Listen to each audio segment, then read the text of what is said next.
And we're in the baseball car, loading up for a little road trip.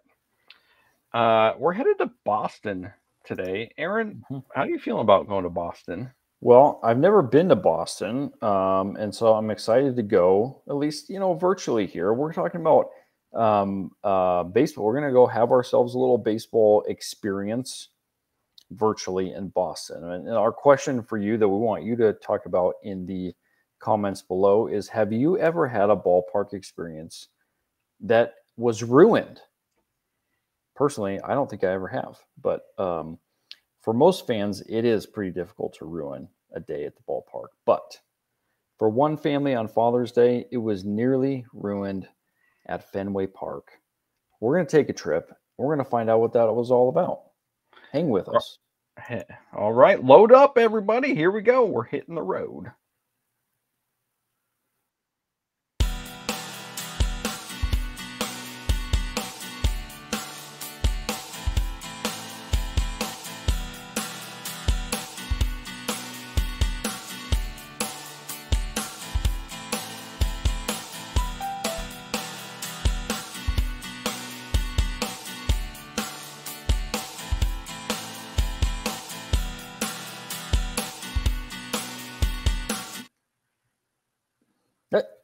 Here we are.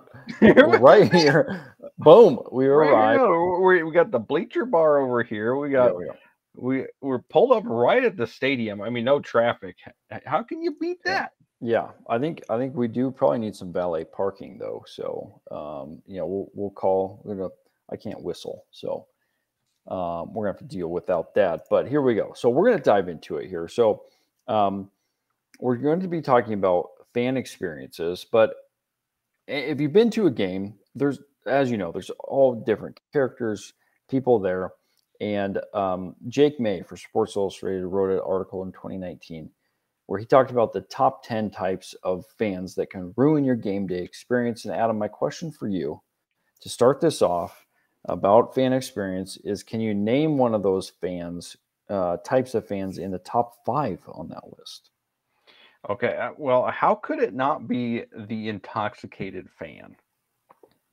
Well, it's not the intoxicated fan, at least according to Jake May. I mean, I think I'd put the intoxicated fan up there at the high fan. I think, though, what he's driving at is that there's the drunk fan encapsulates a lot of the other fan.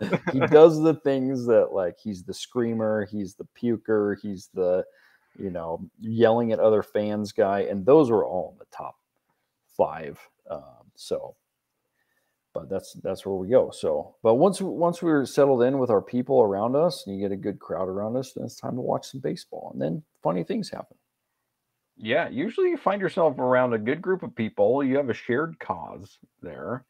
But we're gonna jump into a little Father's Day action. So here behind us, you can see the highlight of what happened. But Aaron, tell us a little bit about the story that happened on Father's Day at Fenway. So this family, the Mulligan family, is at the park, and as you can see on the video, a foul ball goes into the stands. A friend of the Mulligan family. That's the perfect name for this to happen to. That kid wants a mulligan. A family friend actually gave the ball to the kid, who then just gut reaction, as you can see there. He didn't think about it. He just chucked it back onto the field.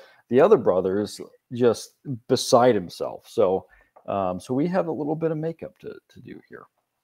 Yeah, well, so this was again Father's Day, and the game had already started. But before the game, the Red Sox had actually done this promotion where they had invited people to apply for 10 fathers or father figures to have a special Red Sox Father's Day experience.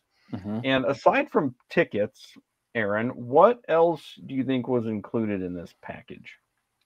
I'm gonna say, I feel like in these packages there's gotta be like an autographed ball that makes an appearance in here somewhere.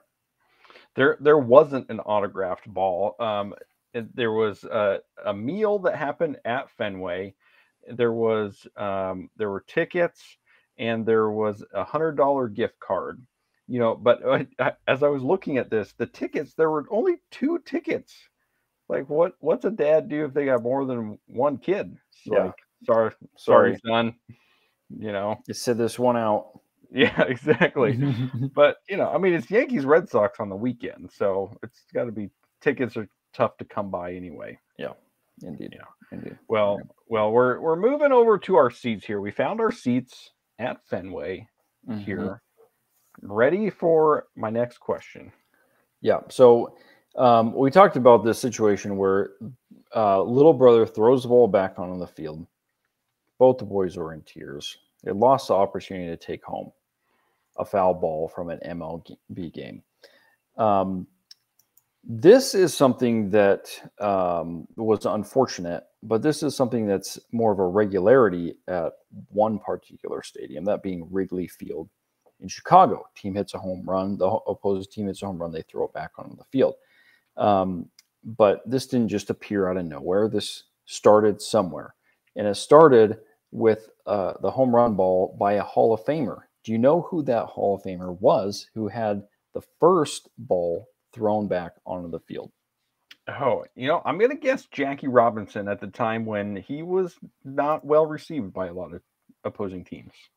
So that is incorrect. Actually, the first time this happened was in 1969. And so what the story goes, the year prior, Hank Aaron hit his 521st career home run that tied him with Ted Williams. The ball was caught by a man named Ron Grossel, who was a regular in the bleachers in the outfield. He offered the ball to Hank Aaron after the game, but Hank Aaron refused. He was apparently angry because the Cubs fans had been dumping beer on him whenever he would go near the wall. Lo and behold, Hank Aaron the next season hits a home run. Grossel caught it, and he was still so mad about that incident that he threw the ball back onto the field. And it took a little time, but this eventually became a tradition where this is what Cubs fans do when opposing players. What a wild coincidence of all the people. Yeah. Yes. Incredible. So, well, speaking of fences, we find ourselves here right at the Green Monster. Yes. Making our way around the tour of Fenway Park. So my question for you is, going back to this family, they, threw the ball out, kid's upset.